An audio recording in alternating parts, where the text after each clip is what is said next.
Hello दोस्तों, नमस्कार। इस वीडियो में आपको बताएंगे मिक्स रीजनिंग के कुछ प्रश्न और उनको हल करने का शानदार तरीका। तो आप वीडियो में अंत तक बने रहिए और वीडियो का लाभ उठाइए। तो आइए बढ़ते हैं पहले प्रश्न की ओर। पहला प्रश्न है, निम्नलिखित में से विषम को पहचानना है। निम्नलिखित में से कौन सा विषम है। तो इसमें आपको बताना है कि इसमें से कौन सा विषम है। तो हम आपको डायरेक्ट उत्तर की ओर ले चलते हैं कि उत्तर हम इस प्रश्न में किस प्रकार से देंगे, उसका आधार क्या है। तो इसमें दोस्तों मिरर इमेज की बात की गई है कि मिरर इमेज जो तो दर्पण प्रतिबिंब के आधार पर इसको अलग किया गया है। तो हमारा यहाँ पर मिरर इमेज में कोई इफेक्ट नहीं पड़ता। एम का मिरर इमेज जब हम देखेंगे दर्पण प्रतिबिंब कोई प्रभाव नहीं पड़ेगा, डब्ल्यू में कोई प्रभाव नहीं पड़ेगा, ओ में कोई प्रभाव नहीं पड़ेगा। जबकि के में मिरर इमेज का प्रभाव पड़ जाएगा। के में मिरर इमेज इस तरह बनेगा आपका, तो के में मिरर इमेज का प्रभाव पड़ जाएगा। यानी आपका ऑप्शन नंबर यहाँ से सी सही हो जाएगा, के। अब बढ़ते हैं अगले प्रश्न की ओर। अगला प्रश्न आपका ये रहा, निम्नलिखित में से विषम को पहचानना है। प्रश्न पूछा गया है आपसे, यहाँ पर दिया गया है 1400, 1700, 1600, 1900।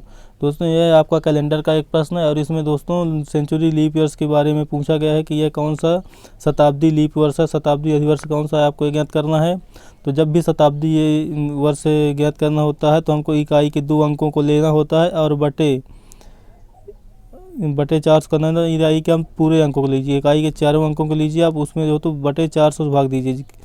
और जब लीप वर्ष की बात करते हैं तो लीप वर्ष में इकाई के 2 अंक लेते हैं और बटे 4 से भाग दे देते हैं। लेकिन जब हम शताब्दी लीप वर्ष की बात करते हैं तो सभी अंकों को लेते हैं, यानी पूरा सन ले लेंगे और बटे करेंगे, भागे जिसको 4 से करेंगे। जब 4 से भाग करेगा, जिस संख्या में 4 से भाग चला जाएगा जिस वर्ष में, वह लीप वर्ष माना जाएगा, शताब्दी लीप वर्ष। और जिस संख्या में 400 से भाग नहीं जाएगा वह शताब्दी लीप वर्ष नहीं माना जाएगा। तो जब हम 1400 को 400 भाग देंगे तो भागफल यहाँ पर 3 आएगा, 4 3 12 और 200 शेष बच जाएगा, इसलिए यह शताब्दी लीप वर्ष नहीं है। जब हम 1700 में भाग देंगे, 1700 में भाग देंगे तो इसमें भाग नहीं जाएगा, क्योंकि इसमें 100 बच जाएगा हमारा, पर यहाँ पर शेषफल 100 बच जाएगा। ऊपर वाले में हमारा शेषफल 200 बचेगा, यहाँ पर 100 बचेगा। अगर 1900 में भाग देंगे हम तो 4 चौको 16 और 300 यहाँ पर शेषफल बचेगा, तो यह भी शताब्दी लीप वर्ष नहीं है। और जब हम 400 में भाग देंगे तो 4 बार भाग पूरा चला जाएगा, शेषफल इसका 0 बचेगा और इसलिए हमारा यह सही उत्तर हो जाएगा। ऑप्शन नंबर सी यहाँ पर सही उत्तर हो जाएगा, 1600। दी गई संख्याओं में 1601 शताब्दी लीप वर्ष है, इसलिए आपका ऑप्शन नंबर सी 1600 सही उत्तर हो गया। अब बढ़ते हैं अगले प्रश्न की ओर। अगला प्रश्न आपके सामने रहा, यहाँ पर दिया गया है 5 + 7 + 2 से मिलकर 70 बन गया। तो 6 + 2 + 6 से मिलकर 72 बन गया। तो 8 + 2 + 5 से मिलकर क्या बन जाएगा। इसमें दोस्तों आपको कुछ नहीं किया है, 5 7 35, 35 दूनी 70, यानी आपस में गुणा कर दिया है तो आपकी संख्या निकल कर आ गई। फिर 6 दूनी 12, 12 छंग 72, यानी आपस में गुणा कर दिया तो बराबर आपका 72 निकल कर आ गया। ऐसे यहाँ पर हम करेंगे 8 × 2 और × 5 करेंगे, जो आएगा आपका उत्तर निकल कर आ जाएगा। 5 दूनी 10, 8 80, यानी 80 इस प्रश्न का सही उत्तर हो जाएगा। आपका ऑप्शन नंबर सी इस प्रश्न का सही उत्तर होगा, 80। अब बढ़ते हैं अगले प्रश्न की ओर। अगला प्रश्न आपके सामने रहा, यहाँ पर दिया हुआ है 35 और प्लस 37 बराबर 76 दिया हुआ है। और फिर 48 + 24 बराबर 36 दिया हुआ है। तो 56 + 16 बराबर क्या होगा, आपको निकालना है। तो इसमें आपसे क्या गया, इस प्रश्न में क्या किया गया आपको बता रहे हैं। 35 है और प्लस 37, इन दोनों को आपस में जोड़ दे रहा है, बटे आपको 2 कर दे रहा है। तो जोड़िए आप, तो 7 5 12 की 2 और 3 3 6 1 7, बटे जब 2 करेंगे आप तो 36 दूना 72 हो जाएंगे, 36 आएगा। यहाँ पर जब काटेंगे आप तो 36 आएगा। इसके बाद आप क्या किया गया, 48 और प्लस 24 बटे 2 किया गया है। तो इसमें भी जोड़ करेंगे, 4 8 4 12 की 2, हासिल आई 1 और 8 4 2 6 1 7 बटे 2। तो इसको भी काटेंगे आप तो 36 यहाँ से भी आ गया है। यानी दोनों संख्याएं जोड़ के उसमें आपको 2 का भाग दे देना है।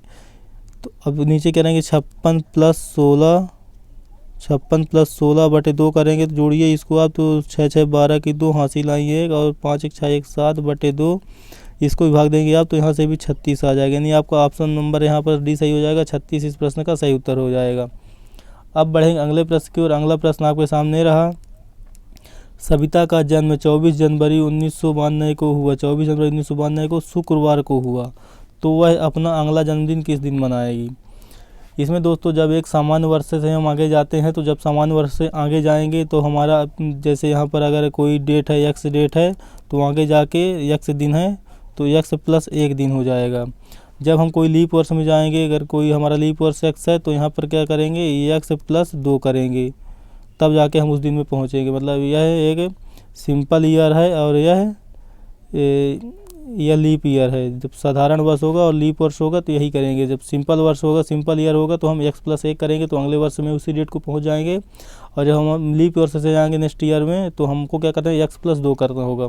अब हम देख ले रहे हैं कि यहाँ पे 1992 है, 1992 एक लीप वर्ष है, क्योंकि इसके इकाई के 2 अंक 4 से कट जाए। जैसे इकाई के 2 अंक है 92, 92 काटिए 4 दूनी 8 और 4 3 12, 23 चौको 92 नहीं, यह एक 92 एक लीप वर्ष है, 1992 एक लीप वर्ष है। और डेट दोस्तों हम उसमें विधि देखना होता है। अगर यहाँ पे दिया हो तो मार्च से कोई भी डेट दी हुई होती तो हमको एक भी मतलब +1 ही करते, लेकिन हमारे यहाँ पर जनवरी के बाद मतलब अगर डेट 1 जनवरी से लेकर 28 फरवरी के बीच में है, क्योंकि उस समय 28 फरवरी दोस्तों 29 फरवरी, यहाँ पर 29 होगा, 29 फरवरी, 1 जनवरी और 29 फरवरी के बीच में अगर डेट होती है तभी यह जो दोस्तों हम दोनों आपकी बताए हैं तभी यह जो तो फॉलो होगा। मेन कुल मिला के इसमें फॉलो करने के लिए लीप सेंचुरी लीप, जब आपका सिंपल ईयर होगा तब तो कुछ हर साल के लिए यही होगा, चाहे कुछ भी हो। लेकिन जब आपका लीप वर्ष होगा, लीप वर्ष में जब डेट होगी 1 जनवरी से लेकर 29 फरवरी के बीच में, तभी यह आपको +2 करना होगा।